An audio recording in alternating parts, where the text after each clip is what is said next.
Apolline Matin. Nicolas Poincaré. 6h24 sur RMC, place à l'économie. Le Chypre du jour.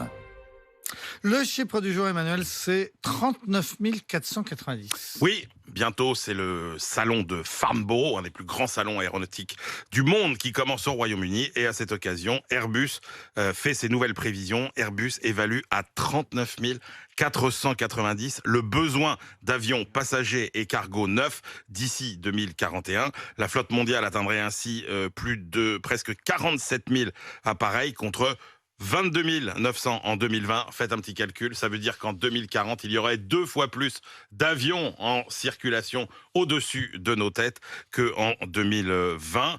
Cette estimation est un peu plus prudente que celle du rival Boeing qui lui prévoit carrément 44 000 nouvelles livraisons d'avions quasiment. Et malgré l'effondrement du trafic aérien mondial qui ne devrait retrouver son niveau de 2019 qu'entre 2023 et 2025, eh bien, la pandémie de Covid-19 n'aura guère eu d'impact à long terme sur les besoins d'avions neufs. Alors, comment on explique un tel besoin ? Alors, il y a 2 raisons principales. La première, c'est évidemment la hausse du trafic.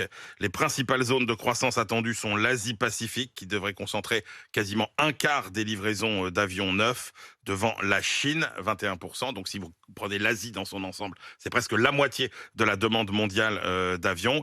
Et la deuxième explication, c'est évidemment la nécessité pour les compagnies de remplacer leurs appareils par des avions plus économes. Ça représente 40% des nouveaux besoins d'avions. Il faut rappeler que les appareils les plus récents permettent quand même de gagner 15 à 20% de consommation de kérosène et donc autant d'émissions de CO2 en moins par rapport à la génération précédente.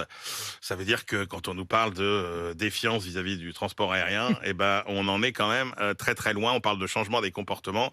Moi, je veux bien, mais il y a quand même des tendances lourdes qui se dégagent et les fameux 1,5 degré de réchauffement et la neutralité carbone en 2050, ça va quand même être très compliqué sans innovation, sans révolution technologique majeure.